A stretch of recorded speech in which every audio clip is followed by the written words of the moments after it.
حامد صاحب، یہ 20 نکاتی پلان آیا، اس پر ہم نے دیکھا کہ پاکستان سمیت جو عرب ممالک ہیں انہوں نے اس کو ویلکم بھی کیا، لیکن اب اگلے ہی دن ہم دیکھ رہے ہیں کہ اس پر اعتراضات اٹھنا شروع ہو گئے، کیونکہ اس پر اب نیتن یاہو جو جس طریقے سے یو ٹرن لے رہے ہیں اور وہ یہ کہہ رہے ہیں کہ اسرائیلی فوج غزہ کے بیشتر حصے میں موجود رہے گی، اور ساتھ ہی ساتھ انہوں نے کہا کہ صدر ٹرمپ کی تجویز پر فلسطینی ریاست شامل نہیں ہے۔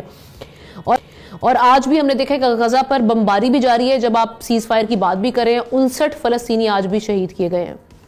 تو سارے سچویشن میں اب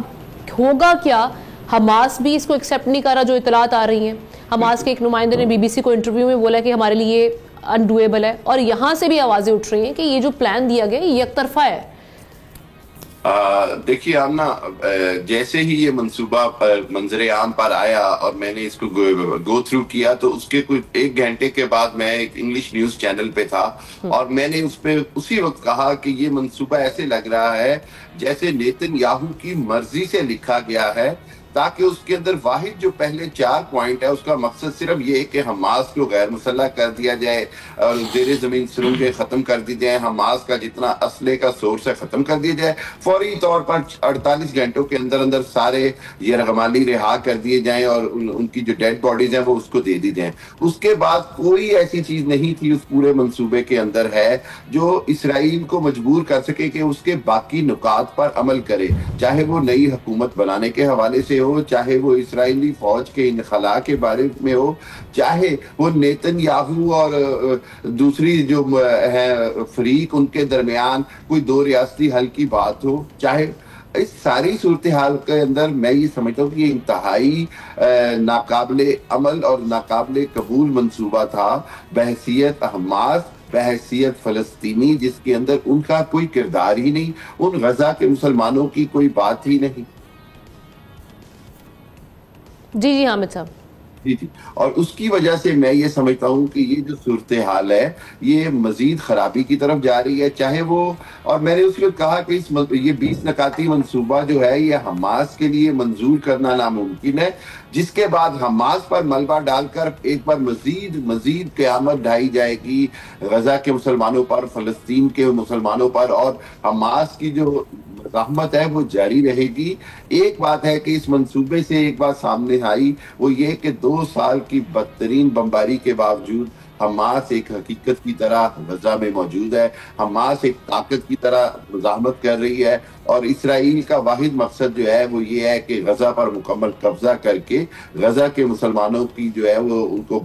بے دخل کیا جائے، ملک بدر کیا جائے، اور کہیں پر بھی 2 ریاستی حل کی کوئی بات نہیں ہو رہی، کہیں پر بھی مسلمانوں کی جو ان کی آزادی ہے اس کی بات نہیں ہو رہی۔ اور اس میں انٹرنیشنلی گلوبلی بھی ہم وائسز ریز ہوتے ہوئے دیکھ رہے ہیں۔ برطانیہ میں جو ایوان ہے وہاں سے بھی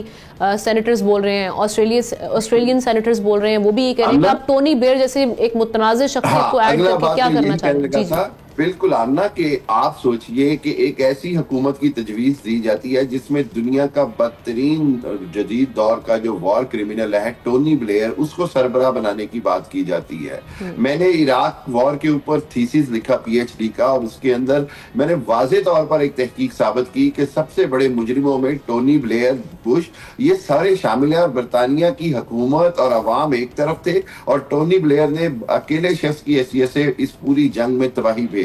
سو ٹونی بلیئر کا بننا، اور پھر اس کے بعد یہ کہ یہ ایک کیسی حکومت بنانے کی بات کر رہے تھے جس میں نہ تو کوئی فلسطینی نمائندگی، نہ کوئی غزہ کی نمائندگی، اور فلسطینی اتھارٹی کو بھی نہیں مانا جا رہا۔ سو اتنے سارے سوالات کے ساتھ میں سمجھتا ہوں کہ ہماری حکومت نے بھی تھوڑی جلدی کی کہ ایک دم سے، جس کو انگریزی میں کہتے ہیں جمپ گن ان کر دینا، جمپ ان کر دینا، کہ جی آپ فوراً حمایت کر دیں۔ پہلے اس کے پروز اینڈ کونز دیکھیں، پہلے اس کے مضمرات دیکھیں، پہلے اس کے اثرات دیکھیں، اور پھر اس کے بعد کوئی فیصلہ کریں، تاکہ یہ کہ نہ تو آپ کو اندرونی طور پر کوئی ریئیکشن دیکھنے میں آئے، جیسے کہ سعد رفیق، افنان اللہ اور بہت سارے جماعت اسلامی، مولانا فضل الرحمان، سب کی طرف سے ریئیکشن ہو گئی۔ بالکل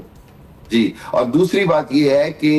میں یہ سمجھتا ہوں کہ اگر بین الاقوامی طور پر یہ قابل عمل نہیں، قابل قبول نہیں، تو پھر پاکستان کے لیے کسی حالت میں قابل عمل اور قابل قبول نہیں ہونا چاہیے۔ آج جہاں پر ہم کھڑے ہیں یہاں پر ایک بات واضح ہے، وہ یہ کہ حماس پر مسلسل دباؤ بڑھایا جا رہا ہے، قطر جو ہے وہ بڑی بیلنس پوزیشن لے کے کھڑا ہے. پاکستان کا بھی قطر اور قطر سے بہتر بیلنس پوزیشن لینا بنتا ہے, نہ کہ یہ کہ صرف ہم ٹرمپ کی رضامندی یا خوشنودی کے لیے تمام فیصلے مانیں.